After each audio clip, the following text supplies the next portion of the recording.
अगर आप ट्रेडिंग में बिल्कुल नए हैं और एक सक्सेसफुल ट्रेडर बनना चाहते हैं तो आप बिल्कुल सही वीडियो देख रहे हैं, क्योंकि इस वीडियो में मैं आपको बिल्कुल शुरुआत से बताऊंगा कि ट्रेडिंग क्या होती है, ट्रेडिंग कैसे करते हैं, ट्रेडिंग से पैसे कमाने कैसे हैं, कौन कौन सी अलग अलग टाइप की ट्रेडिंग होती है और आपकी पर्सनैलिटी के हिसाब से आपको कौन सी ट्रेडिंग सूट करती है। इसके अलावा ट्रेडिंग में कौन कौन से टूल्स यूज करने हैं, ट्रेडिंग में एआई का यूज कैसे करना है, आप शुरुआत में कौन कौन सी गलती कर सकते हैं, उनको अवॉइड कैसे करना है। इसके साथ ही इस वीडियो में मैं आपको प्रैक्टिकली सिखाने के लिए कुछ लाइव ट्रेड्स करके भी दिखाऊंगा। तो मैं आपको गारंटी देता हूं कि इस वीडियो में इतना कुछ है कि इसके बाद आपको ट्रेडिंग शुरू करने के लिए कोई और वीडियो देखने की जरूरत नहीं पड़ेगी। तो चलिए इस वीडियो को शुरू करते हैं। अब आपको सीखना होगा टेक्निकल एनालिसिस। उसमें आपको क्या क्या सीखना होगा वो मैं आपको आगे बताऊंगा, लेकिन फिलहाल इतना समझ लीजिए कि एक चार्ट को एनालाइज कैसे करना है, इसको समझे बिना आप ट्रेडिंग से पैसे नहीं कमा सकते हैं। तो ये भी आपको समझना होगा, इसको यूज कैसे करना है, क्या क्या टूल्स इसमें होते हैं, ये हम आगे आपको बताएंगे। तो पहले इस बात पे ध्यान रखिए कि लर्निंग में सिर्फ जिस टाइप की ट्रेडिंग आप सीख रहे हैं वही नहीं आएगा, इसके अलावा ट्रेड लेने से पहले एनालिसिस क्या क्या करना है वो सब कुछ भी आएगा। तो ये सब सीखने के बाद जब आपको लगता है कि आप ट्रेडिंग कर सकते हैं, तब भी आपने डायरेक्टली जिस भी टाइप की ट्रेडिंग करना चाहते हैं उसमें एंटर नहीं करना है। पहले आपको पेपर ट्रेडिंग से शुरुआत करनी है। बहुत सारे लोग आपको कहेंगे कि असली मजा तो रियल मार्केट में ट्रेड करके ही आता है, लेकिन कुछ चीजें तो आप अपनी पेपर ट्रेड से थोड़ी क्लियर कर सकते हैं ना, तो उसको एक बेसिक स्टेप की तरह जरूर इंक्लूड कीजिए। तो अब इसमें करना क्या है, पेपर ट्रेडिंग में सिंपली आपने देखना है कि अगर मान लीजिए आपको लगता है कि आपको यहां पर बाय करना है, एग्जाम्पल के लिए आपको लग रहा है कि यहां पर आपने बाय करना है, तो अब आप एक्चुअल मार्केट में क्या करते, आप डायरेक्टली जाके बाय कर लेते। उसके बाद हो सकता था कि आपको प्रॉफिट हो जाए, लेकिन चांसेस थे लॉस भी हो जाए। तो अब डायरेक्टली बाय करने की जगह आपने लिख लिया कि मैंने इस प्राइस में, मान लीजिए 100 रुपए की प्राइस है, मैंने 100 रुपए में बाय कर लिया है। उसके बाद आपने पहले से डिसाइड कर लेना है कि अगर आपको लॉस होगा तो आप अपना स्टॉप लॉस कितना लेके चलेंगे। जैसे आपको लगता है कि आपका स्टॉप लॉस यहाँ पे 90 रुपीज रहेगा, तो आपने 90 लिख के रख लेना है। इसके बाद अगर आपको लगता है कि जब प्राइस 120 जाएगी ना तो मैं उसे सेल कर दूंगा, तो आपने 120 भी लिख के रख देना है। तो अब इस तरीके से जब आपने बाय कर लिया है सिर्फ पेपर में, तब आपने देखना है कि क्या प्राइस आपके टारगेट तक गई या फिर आपके स्टॉप लॉस के पास गई। अगर आपको लगता है कि आपका टारगेट अचीव हो गया है, तो मान लीजिए आपने 10,000 रुपए से शुरुआत की थी, आपको 2,000 का प्रॉफिट हो गया, तो आपने यहां पे 2,000 रुपए लिख देना है और अमाउंट वही रखिएगा कि कितने से शुरुआत की है, जितने से आप एक्चुअल में करना चाह रहे हैं वही अमाउंट के हिसाब से प्लानिंग करनी है, क्योंकि ये प्रिपरेशन चल रही है आपकी। तो आपने लिख लिया कि आपको 2,000 का प्रॉफिट हो गया। अब दोबारा से आपको लगता है कि आप कहां पे ट्रेड लेते, मान लीजिए आपको लगता है कि आप यहां पर बाय करते। अब उसके आगे का चार्ट तो आपको दिखाई नहीं दे रहा है, लेकिन आपको लगा कि यहां पर आप बाय करते। अब बाय करने के बाद आपने देखा कि आपने इस बार 120 रुपए में बाय किया एग्जाम्पल के लिए। तो बाय करने के बाद हो सकता है कि प्राइस गिर जाए, तो यहां पे प्राइस गिर गई, मान लीजिए आपका जो स्टॉप लॉस था वो 100 रुपीज का था, तो इस केस में आपको 2,000 रुपए का लॉस हो गया। तो ऐसे काफी टाइम तक पेपर में प्रैक्टिस कीजिए। देखिए, अगर कोई डॉक्टर बनता है तो उसे 5 साल पढ़ना होता है, कोई इंजीनियर बनता है तो उसे 4 साल पढ़ना होता है। तो अगर आप ट्रेडिंग से पैसा कमाना चाहते हैं तो वो भी एक दिन में नहीं होगा, पहले आपको प्रैक्टिस करनी होगी। डॉक्टर और इंजीनियर जितनी नहीं, लेकिन आपको कुछ टाइम तो प्रैक्टिस करने की जरूरत है। और जब आप मार्केट में एंटर करेंगे उसके बाद भी आपको काफी टाइम लगेगा एक प्रॉफिटेबल ट्रेडर बनने में। तो अब जब प्रैक्टिस करने के बाद आपको लगता है कि हाँ, मैं ट्रेडिंग से पैसे कमा सकता हूं और आपको फील आ रही है कि आप ट्रेडिंग कर सकते हैं, तो अब जब आप ट्रेडिंग में एंटर करते हैं तो वहां पर एक बात का जरूर ध्यान रखिएगा कि जब भी आप ट्रेडिंग करेंगे तो वहां पर आपको लॉस होगा, होके रहेगा, उसको कोई नहीं रोक सकता। क्योंकि बड़े से बड़ा ट्रेडर, चाहे कितना भी बड़ा ट्रेडर क्यों ना हो, जिन 11% ट्रेडर्स की बात मैंने शुरुआत में की थी ना, उसमें भी हर ट्रेडर को लॉस होता है। कोई भी ऐसा ट्रेडर नहीं है जिसको रोज प्रॉफिट हो। तो आपको अपने लॉस पर फोकस करना है।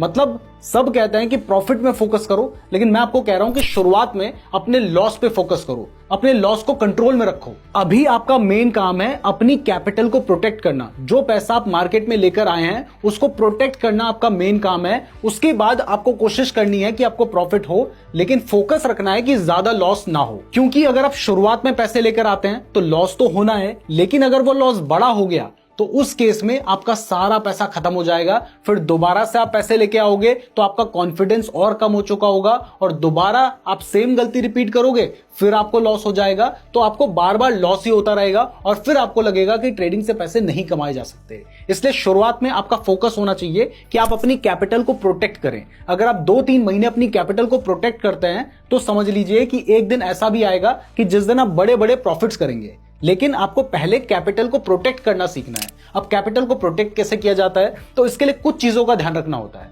जिसमें पहली है आपको अपना रिस्क और रिवॉर्ड रेशियो पहले से डिसाइड कर लेना है। इसमें आपने अपना स्टॉप लॉस पहले डिसाइड कर लेना है, यानी जब ट्रेड लेने जा रहे हो, पैसे कमाने की सोच रहे हो, तो नुकसान कितना हो सकता है वो भी सोच के चलो। तो पहले से डिसाइड कर लो कितना आपका स्टॉप लॉस होगा, और उसको चाहे तो बाय करते समय ही अपने ट्रेड में अप्लाई कर लीजिए। आपने देखा जब मैंने आपको लाइव ट्रेड लेकर दिखाया, वहां पे मैंने भी स्टॉप लॉस लगाया था, तो आपको भी स्टॉप लॉस लगाना है।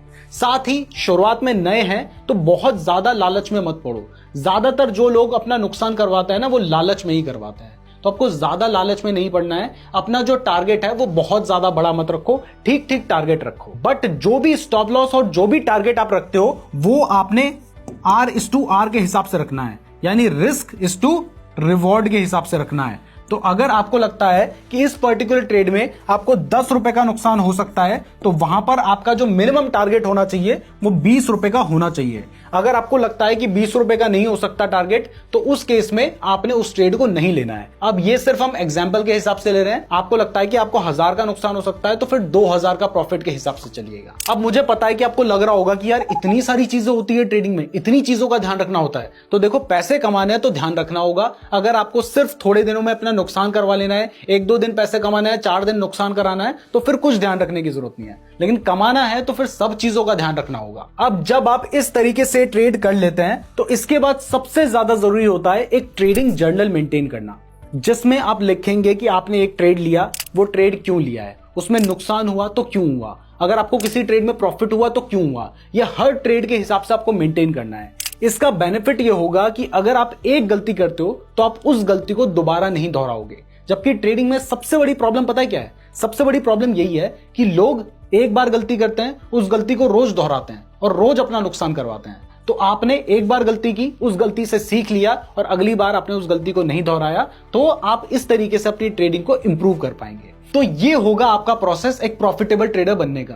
लेकिन इतना सब कुछ करने के बाद भी ना आप प्रॉफिटेबल ट्रेडर नहीं बन पाओगे, क्योंकि मैं जानता हूं कि आप में से ज्यादातर लोग बिना किसी स्ट्रेटजी के ट्रेड करेंगे। उन्हें बस गट फीलिंग आएगी कि यहां पर बाय कर लेना चाहिए, तो वो बाय कर लेंगे, या फिर उन्हें दिखाई देगा कि यहां पर प्राइस बढ़ रही है, तो वो यहां पर जाके बाय कर लेंगे, और ऐसे में ज्यादातर केस में वो अपना लॉस करवाएंगे। तो देखो, ट्रेडिंग में ऐसे पैसा नहीं बनता है। पैसा कमाने के लिए आपको कुछ स्ट्रैटेजीज बनानी है, और ऐसा है कि मार्केट में तो आपको कई 100 स्ट्रैटेजीज देखने को मिल जाएंगी। हर ट्रेडर अपनी नई स्ट्रैटेजी बनाता रहता है, आप लोगों को दिखाता रहता है। तो आपने इस पे फोकस नहीं करना है, आपने फोकस करना है कुछ 5 या 7 स्ट्रैटेजीज में, जो कि आपने डिसाइड कर लेने की ये 5-7 स्ट्रैटेजीज हैं, जो कि हर टाइप के मार्केट के हिसाब से होनी चाहिए। अगर मार्केट बुलिश है तो उस हिसाब से आपकी क्या स्ट्रैटेजी होगी, बेयरिश है उस हिसाब से आपकी क्या स्ट्रैटेजी होगी, और मार्केट अगर साइडवेज चल रहा है तो वहां पर आपकी क्या स्ट्रैटेजी होगी। इस हिसाब से अपनी अपनी स्ट्रैटेजीज को पहले से प्लान कर लेना है, और उन स्ट्रैटेजीज को ही बार बार प्रैक्टिस करना है और उनको टेस्ट करना है कि वो स्ट्रैटेजी कितने अच्छे से काम कर रही है। जब आपको दिखाई देता है कि ये स्ट्रैटेजी अच्छे से काम कर रही है, तो इसको आपने अपने पास रख लिया। फिर दूसरी स्ट्रैटेजी को टेस्ट किया, तीसरी स्ट्रैटेजी को टेस्ट किया, और ये टेस्ट भी लाइव मार्केट में मत करना, ये भी आपने पेपर ट्रेडिंग में ही करने हैं। तो जो आप यहां पे ट्रेड लेने वाले थे ना, वो स्ट्रैटेजी के हिसाब से ट्रेड लेना। और तब आपके पास 5-7 ऐसी स्ट्रैटेजी जब होंगी काफी प्रैक्टिस करने के बाद, जो कि काम करती हैं, इसमें आपको महीने भर का टाइम लगेगा। ऐसा नहीं है कि आज से शुरू किया, आज से पैसा ही कमाना शुरू हो गया। अगर इतना ही आसान होता तो हर कोई ट्रेडिंग से पैसे कमाता। बड़े बड़े जो बिजनेसमैन है वो ट्रेडिंग से ही पैसे कमा रहे होते। तो अगर आपको कमाने हैं तो फिर आपको यह भी देखना होगा कि कौन सी स्ट्रैटेजी आप अप्लाई कर रहे हैं। और अगर आपने मेरी सारी बातें मानी लेकिन ये स्ट्रैटेजी वाली बात नहीं मानी, बिना किसी स्ट्रैटेजी के ट्रेड ले लिया, तो फिर कुछ भी कर लो प्रॉफिट नहीं हो सकता। तो एक बार अगर आप इस बात को मानते हो तो कमेंट बॉक्स में लिख देना कि मैं बिना किसी स्ट्रैटेजी के कभी भी ट्रेड नहीं करूंगा। ये कमेंट बॉक्स में आपने जरूर लिखना है, क्योंकि अगर आप लिखेंगे नहीं तो हमें भी समझ नहीं आएगा और आपको भी याद नहीं रहेगा। अगर कभी बिना स्ट्रैटेजी के ट्रेड कर लिया तो फिर आके वहां पे अपनी गलती को ना एक्सेप्ट करना कि मैंने बिना स्ट्रैटेजी के ट्रेड किया और मुझे नुकसान हो गया। और जितने भी ट्रेडर्स आप देखते हैं वो ज्यादातर यही गलती करते हैं कि